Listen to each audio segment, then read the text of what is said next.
Hi hello welcome to our channel enlighten Amulya. So ఇప్పుడు important values maths teaching గురించి discuss చేద్దాం. ఓకేనా? Already మనం డిఫరెంట్ టైప్స్ ఆఫ్ వాల్యూస్ చేసినాం. అందులో చాలా ఇంపార్టెంట్ ఏంటంటే ప్రాక్టికల్ వాల్యూ. అంటే అన్ని ఇంపార్టెంటే, కానీ ఇందులో కొన్ని పర్టికులర్ ఎగ్జాంపుల్స్ ఉన్నాయన్నమాట. So disciplinary values, cultural values and aesthetic values. Questions ఎలా వస్తాయంటే కింద 4-5 ఎగ్జాంపుల్స్ ఇచ్చేసి ఇందులో ఆస్థెటిక్ వాల్యూ దేన్ని తెలుపుతుంది, లేదంటే కింద ఇచ్చినటువంటి వాల్యూస్లో ప్రాక్టికల్ వాల్యూ దేని కిందికి వస్తుందని కొన్ని క్వశ్చన్స్ అయితే ఇవ్వడం జరుగుతుంది. సో ప్రాక్టికల్ వాల్యూ కిందికి వచ్చినప్పుడు మనకి ప్రాక్టికల్ అంటే మెజర్మెంట్స్, అవునా? మనమే కొలుస్తాం కాబట్టి ప్రాక్టికల్గా వేసేటి అని నెంబర్స్, ఎక్స్పెండిచర్, అది కూడా ప్రాక్టికల్ వాల్యూస్ కదా. క్యాల్కులేషన్స్, ఇంకా బడ్జెట్ ప్లాన్స్, ఇవన్నీ మనమే చేస్తున్నాం కాబట్టి ప్రాక్టికల్గా చేస్తున్నాం కాబట్టి ఇవన్నీ ప్రాక్టికల్ వాల్యూస్ కిందకి వస్తాయి. సో ఇక్కడ కోడ్ గుర్తుంచుకోండి, బెక్మెన్ లేదంటే బీసీఈ మ్యాన్, ఇది ఒకటి గుర్తుంచుకోండి, బీసీఈ మెన్. బి అంటే బడ్జెట్ ప్లానింగ్, సి అంటే క్యాల్కులేషన్స్, ఈ అంటే ఎక్స్పెండిచర్, ఎం అంటే మెజర్మెంట్స్, ఎన్ అంటే నెంబర్స్. ఇంకా చాలా చాలా ఉంటాయి. ఓకేనా? కొన్ని మాత్రం ఎగ్జాంపుల్స్గా ఇచ్చారు, ఇవి నేర్చుకోండి. ఓకేనా? Disciplinary values. డిసిప్లినరీ అంటే డిసిప్లిన్ మనకి రీజనింగ్ అంటే అవన్నీ ఒక ఆర్డర్లో ఉంటే మనం నెక్స్ట్ ఆర్డర్ ఏంటని గుర్తుపట్టడం. రీజనింగ్ కావచ్చు, ఒరిజినాలిటీ కూడా డిసిప్లిన్ కిందకే వస్తుంది. థింకింగ్ పవర్, మనకు ఒక ప్రాబ్లం వచ్చినప్పుడు స్టెప్ బై స్టెప్ ఆలోచించాలి. ఓకేనా? థింకింగ్ పవర్ని మనం డెవలప్ చేసుకోవాలి. సింప్లిసిటీ, ఇది కూడా డిసిప్లినరీ కిందకి వస్తుంది. దీంతో పాటు విల్ పవర్. సో దీనికి కోడ్ చూడండి, డబ్ల్యూ సార్ట్. ఇంకా ఈ డిసిప్లినరీ వాల్యూస్లో అనాలిసిస్ కావచ్చు, సింథసిస్ కావచ్చు, concentration, speed and accuracy, hard working, ఇవన్నీ కూడా ఈ డిసిప్లినరీ వాల్యూస్ కిందకే వస్తాయి. దీని అయితే గుర్తుంచుకోండి, డబ్ల్యూ సార్ట్. డబ్ల్యూ అంటే ఏంటి? విల్ పవర్, ఎస్ అంటే సింప్లిసిటీ, ఓ అంటే ఒరిజినాలిటీ, ఆర్ అంటే రీజనింగ్, టీ అంటే thinking power. Next cultural value. Cultural values ద్వారా మనం ఏం నేర్చుకోవాలి అంటే చేంజెస్ ఇన్ లివింగ్. ఇప్పుడు చూడండి, అందరూ వేరే కంట్రీ వాళ్ళు మన కల్చర్ని అడాప్ట్ చేసుకుంటే మనం మాత్రం పిచ్చి పిచ్చి ఫారెన్ కల్చర్ అడాప్ట్ చేసుకుని అసలు సొసైటీ ఎటు పోతుందో కూడా అర్థమవుతలేదు. ఓకేనా? Changes in living. Next overcome the difficulties. Next progression of various occupations. ఏంటి ప్రోగ్రెషన్ అంటే ఏంటి? ఇంప్రూవ్మెంట్ అనమాట. Progressions of various occupations. So దీనికి కాప్ అని పెట్టుకోండి. సి అంటే చేంజెస్ ఇన్ లివింగ్, ఓ అంటే ఓవర్కమ్ ద డిఫికల్టీస్ని మనం ఓవర్కమ్ చేయాలి, and progressions of various occupations. Last one aesthetic value. ఇందులో అప్రిషియేట్ చేయాల్సినవి ఏంటి? మ్యూజిక్. ఇవన్నీ ఒక ఆర్డర్లో ఉంటాయి. సారీ గా మా పా దా నీ సా సా నీ దా పా మా గా రి సా. సో మ్యూజిక్ అంతా కూడా ఈ నెంబర్ సిస్టమ్ నుండే మ్యూజిక్ వస్తుంది. ఓకేనా? నెక్స్ట్ ఆర్ట్, డ్రాయింగ్ కావచ్చు, pleasure, sense of joy, satisfaction, self reliance, ఇవన్నీ కూడా ఆస్థెటిక్ వాల్యూస్ కిందకి వస్తాయి. Code mat PS cube.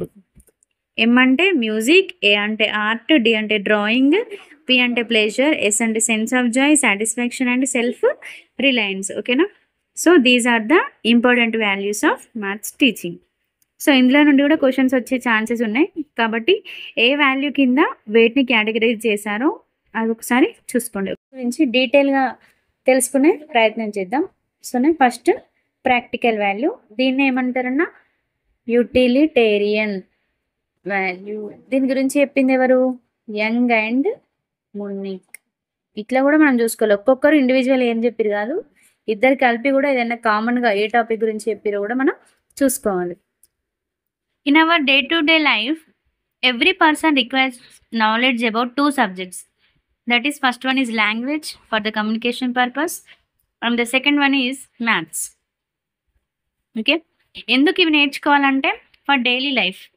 అవునా, మనం వేరే వాళ్ళతో కమ్యూనికేట్ చేయాలంటే ఖచ్చితంగా మనకి లాంగ్వేజ్ అనేది వచ్చి ఉండాలి. మనం థాట్స్ ఎక్స్ప్రెస్ చేయాలన్నా, వాళ్ళ థాట్స్ మనం తెలుసుకోవాలన్నా లాంగ్వేజ్ అనేది ఇంపార్టెంట్. ఓకేనా, future mathematical work and work in time related, వీటి కోసం అయితే ఈ 2 సబ్జెక్ట్స్ నేర్చుకోవాల్సి ఉంటుంది.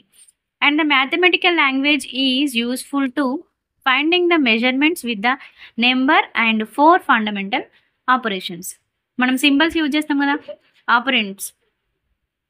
Operators plus minus into the, ఇంకేమైనా ఇవన్నీ కూడా ఈ మ్యాథ్స్ సింబల్స్ అన్నీ కూడా మనకి మ్యాథ్స్ లాంగ్వేజ్ కిందకి వస్తాయి.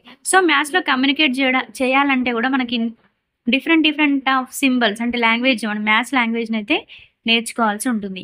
In marketing sector the mathematical knowledge is useful to calculations for imports and export. అవునా, ఎవ్రీ కంట్రీకి ఇంపోర్ట్స్ అండ్ ఎక్స్పోర్ట్స్ అయితే ఉంటాయి.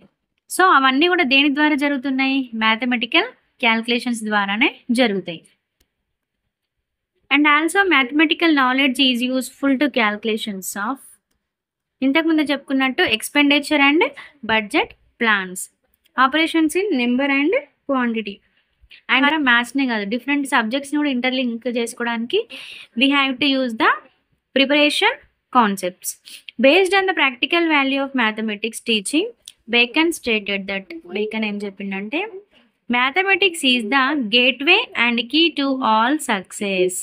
బేకన్ చెప్పిన స్టేట్మెంట్ ఏంటి, మ్యాథ్స్ మొత్తం రాయట్లేదు, మ్యాథమెటిక్స్ ఈజ్ ద, ఇటువంటి డెఫినేషన్స్ ఎగ్జామ్లో వస్తే గుర్తుపెట్టుకోవాలి, అంటే ఏ స్టేట్మెంట్ ఎవరు ఇచ్చిందని.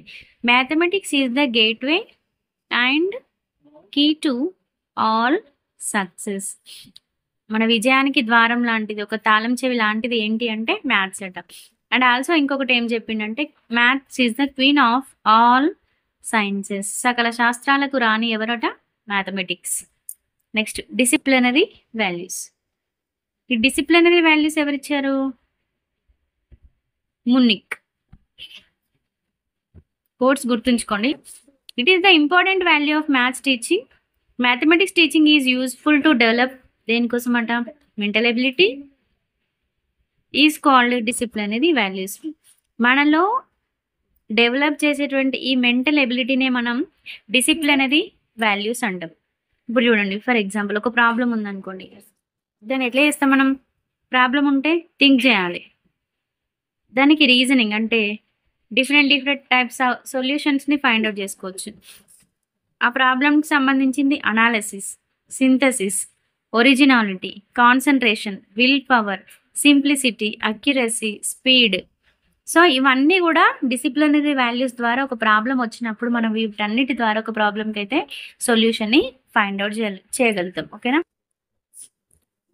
And also accumulation of information, logical expression, self confidence, accuracy, self reliance, simplicity, ఇంతకుముందు చెప్పుకున్నాం కదా, judgement, honestly, truthfulness, open minded, ఇవన్నీ కూడా మనకి ఈ డిసిప్లినరీ వాల్యూస్ ద్వారా వచ్చేటువంటి వాల్యూస్. ఓకేనా, డిసిప్లినరీ వాల్యూస్ ద్వారా వచ్చేటువంటి క్వాలిటీస్.